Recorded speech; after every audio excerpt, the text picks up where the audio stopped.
Hi everyone, विवेक गुरुजी channel में आपका स्वागत है। मैं विवेक सिंह और हम लोग देखते हैं अब एक और इम्पोर्टेंट टॉपिक के ऊपर, ठीक है, जिसका नाम है आत्मनिर्भर भारत अभियान announced by prime minister Modi. देखो, आत्मनिर्भर का मतलब ये है ना कि अपना अपना देखो, मोदी कुछ नहीं करेंगे, ठीक है। मोदी ने कह दिया ना, आत्म का मतलब, अब आप कहेंगे सर आपका तो कॉन्सेप्ट निगेटिव है। नहीं भैया, मेरा कॉन्सेप्ट निगेटिव नहीं है, ठीक है। आत्मनिर्भर भारत अभियान अनाउंस्ड, मोदी ने अनाउंस कर दिया। तो इस वाले वीडियो में हम ये बात करने वाले हैं ना कि हम उसमें क्या पढ़ें कि एग्ज़ाम में आ जाए। बाकी हमें वो सब अपनी जगह पे है, पॉलिटिक्स करने का कोई मतलब नहीं है।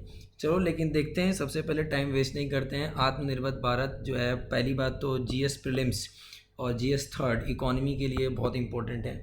एसए का टॉपिक बहुत इंपॉर्टेंट होगा इसका, ठीक है। तो जो लोग भी अगर तैयारी कर रहे हैं, थोड़ा इसके बारे में एसए भी लिखें, समझेंगे क्या है। बाकी जो प्रीलिम्स के हिसाब से जो क्वेश्चन बनेंगे मैं अभी बता रहा हूँ। देखो, the Indian prime minister recently announce a special economic package worth of ₹20 lakh crore known as Atmanirbhar Bharat अभियान, कि जो है 20 लाख करोड़ रुपए का पैकेज भारत सरकार ने अनाउंस किया और इसको बोला कि ये भैया आत्मनिर्भर भारत अभियान है। और the aim of the Abhiyan is to makes India self reliant, मतलब भारत को आत्मनिर्भर बनाना है, ठीक है ना। ठीक है, पता नहीं कैसे ये सब आत्मनिर्भर बनाएंगे, भगवान ही मालिक हैं, ठीक है ना। जैसे कहते हैं ना कि एक बार मैं एक किताब पढ़ रहा था रामचंद्र गुहा की, इंडिया बिफोर नेहरू और इंडिया आफ्टर नेहरू। तो उसमें एक बात लिखी थी, उसके क्या बोलते प्रेफ्रेज में, कि ये जो देश है ना, ये भाग्य भरोसे और भगवान भरोसे चलता है। दोनों ही भ से स्टार्ट होते हैं, भाग्य और भगवान। तो ये साला जो देश है वो भाग्य भरोसे चल रहा है, ठीक है। अब पता नहीं क्या होगा क्या नहीं होगा, ठीक है ना। हाँ, कहते हैं ना, दूसरे को देख के अपना सर नहीं फोड़ना चाहिए। अब किस तरीके से आत्मनिर्भर करेंगे, क्या करेंगे, आई डोंट नो, क्योंकि ये आत्मनिर्भर का मतलब ये हुआ कि आपको इसका जो रिज़ल्ट है ना वो अभी नहीं मिलेगा। इसका रिजल्ट मिलेगा कम से कम 6-7 महीने या 1 साल बाद। अगर वो भी अगर प्रॉपर तरीके से इम्प्लीमेंट नहीं हुआ तो फिर वो भी जय हिंद जय भारती हो गया, समझ लो। तो देखो, सबसे पहले हम इसमें की टेक अवे द अभियान सेल इंक्लूड, पहली बात तो ये जो अभियान है ये न्यू इकोनॉमिक पैकेज है, ठीक है ना।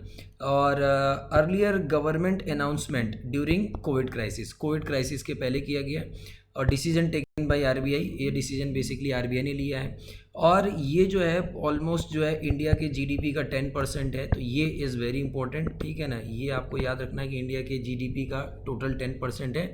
इंडिया की जो जीडीपी है अप्रॉक्सीमेटली वो $3 ट्रिलियन की है, ठीक है, $3 ट्रिलियन की है। तो उसमें से अब आप 10% निकाल लोगे कितना ये क्या बोलते हैं पैकेज दिया गया है, ठीक है। और इसमें जो सबसे इम्पोर्टेंट बात यह है, जहाँ से क्वेश्चन बनने वाला है, कि India self reliant will be based on 5 pillars. तो वो 5 पिलर आप याद रखना। पहली बार इसमें इकोनॉमी है, इंफ्रास्ट्रक्चर है, टेक्नोलॉजी ड्रिवन सिस्टम। अब इस पे तो मन कर रहा है कि गाली दें, समझ में आया कि नहीं। टेक्नोलॉजी ड्रिवन सिस्टम पे तो इतना मन कर रहा है जूता निकालें, जूता निकाल के मारें, समझ में आया। साला 4G लिख के आता है, चलता साला 2G है। और ये टेक्नोलॉजी ड्रिवन सिस्टम, आज से साले ये चिल्ला नहीं रहे डिजिटल इंडिया डिजिटल इंडिया, लेकिन चलो ठीक है, ये याद रखो बस तुम एग्जाम के पॉइंट ऑफ से। Technology driven system, vibrant demography की अगर हम बात करते हैं तो वाइब्रेंट डेमोग्राफी का मतलब क्या हुआ कि ऐसे बंदे, समझ में आया कि नहीं है, जो मतलब हम, मतलब हंसी आ रही है इस बात को लेके। वाइब्रेंट डेमोग्राफी मतलब बेचारे महाराष्ट्र से, दिल्ली से, सूरत से पता नहीं कितने लेबर माइग्रेट कर रहे हैं, पता नहीं कौन से वाइब्रेंट डेमोग्राफी की बात करें। डेमोग्राफी का मतलब ये होता है कि कोई एरिया में कितने लोग रह रहे हैं, क्योंकि अब आप जाके ये पढ़ना कि डेमोग्राफिक डिविडेंड क्या होता है, ठीक है ना। और डिमांड, इन 5 चीज़ों पे फोकस किया जाएगा, ठीक है ना। तो ये 5 ऑप्शन याद रखना आत्मनिर्भर भारत में, ठीक है ना, क्योंकि इस 5 ही ऑप्शन में से एक गायब करेगा, क्वेश्चन पूछेगा, या इसमें से 3 देके कोड मिलाएगा उसमें से, तो इसलिए 5 ऑप्शन इज़ वेरी इंपॉर्टेंट। अब आते हैं हम लोग बहुत ही इंपॉर्टेंट एक मैटर पे, जिसका नाम है money laundering and fugitive offender issue. Money laundering का मतलब वही ब्लैक मनी, ठीक है ना। और लॉन्ड्री समझते हैं ना, लॉन्ड्री कपड़े को धोना, जैसे ना लॉन्ड्री वाला होता है, तो मनी को धोना इज कॉल्ड मनी लॉन्ड्रिंग, ठीक है, ब्लैक मनी वाला। फ्यूजिटिव ऑफेंडर इशू, फ्यूजिटिव का मतलब होता है, फ्यूजिटिव का हिंदी तो मुझे नहीं पता है, बस आप याद रखो फ्यूजिटिव का क्या मतलब, ऑफेंडर मतलब होता है भगौड़ा, ठीक है। तो ये समझ लो भगौड़े की बात आ गई। तो विजय माल्या आ गया, विजय माल्या लोन लिया, लोन लेके यहाँ से भाग गया, सबको चूतिया बना दिया, ठीक है ना। और सब लोग दांत निकाल के ऐसे घूम रहे हैं इंडिया में, ठीक है। कितने करोड़ का घोटाला किया आपको विजय माल्या और केवल नीरव मोदी, दो मिलके इंडियन गवर्नमेंट को और इंडियन बैंकिंग सिस्टम को 20,000 करोड़ का चूना लगा के गए सब। तो देखते हैं क्या इशू है। न्यूज़ में क्या था, the UK high court rejected businessman Vijay Mallya plea for permission to move the UK supreme court. कि उसने ये बोला कि भाई जो विजय माल्या है वो यूके के सुप्रीम कोर्ट में मूव नहीं कर सकता है। He wanted to challenge the lower court approval of his extradition. Extradition का मतलब क्या होता है, जैसे एक्स्ट्रा ट्रेडिशन एक ट्रीटी होती है जिसको हम प्रत्यर्पण संधि बोलते हैं, ठीक है। जाके पढ़ना प्रत्यर्पण संधि क्या होती है, एक्स्ट्रा ट्रेडिशन ट्रीटी का मतलब क्या होता है बेसिकली। जैसे मान लो कि हम एक एग्जांपल लेते हैं, यहाँ पे एग्जांपल ले लिया यूके और यहाँ पे एग्जांपल ले लिया इंडिया। अब मान लो कि कोई यूके का बंदा है जो यहाँ पे क्रिमिनल है, ठीक है। और मान लो कि इंडिया का बंदा है कोई जो कि यहाँ पे क्रिमिनल है, ठीक है। मान लो इंडिया का क्रिमिनल यूके में है और यूके का क्रिमिनल कहाँ पर है, इंडिया में है। तो इस ट्रीटी के तहत ये होता है कि भाई यूके वाला इंडिया को उसके बारे में इंफॉर्मेशन देगा और इंडिया वाला उसके क्रिमिनल के बारे में इंफॉर्मेशन देगा, ताकि दोनों को एक्सचेंज किया जा सके और दोनों के ऊपर केसेस किए जा सकें। तो उसी को एक्स्ट्रा ट्रेडिशन ट्रीटी बोलते हैं। तो जो विजय माल्या है, he wanted to challenge the lower court approval of his extradition to India in the IDB case, IDBI bank fraud case. कि उसने लोअर केस में जो उसके ऊपर चैलेंज किया गया है जो आईडीबीआई बैंक का उसका जो फ्रॉड केस है, तो इस चीज़ को वहाँ के हाई कोर्ट ने क्या बोलते हैं रिजेक्ट कर दिया कि आप सुप्रीम कोर्ट मूव नहीं कर सकते। क्योंकि जनरली क्या होता है, पहले लोअर कोर्ट में केस चलता है, हाई कोर्ट में चलता है, फिर सुप्रीम कोर्ट में चलता है। तो कोई बंदा अगर लोअर कोर्ट सेटिस्फाई नहीं होता है तो पहले फिर ऊपर जाता है हाई कोर्ट, हाई कोर्ट से सुप्रीम कोर्ट। तो इसने जब प्ली डाली हाई कोर्ट से सुप्रीम कोर्ट जाने की, तो सुप्रीम कोर्ट ने, हाई कोर्ट ने मना कर दिया कि नहीं बेटा तुम ऊपर नहीं जा सकते, ठीक है।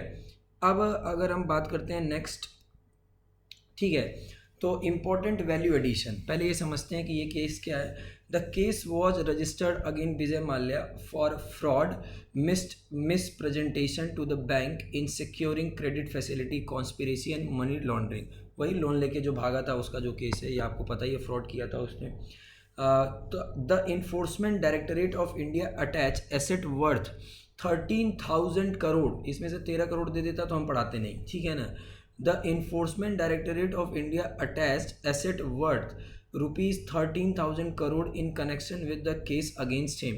कि जो इन्फोर्समेंट डायरेक्टरेट है उसके ऊपर उसने क्या किया है, केस किया है।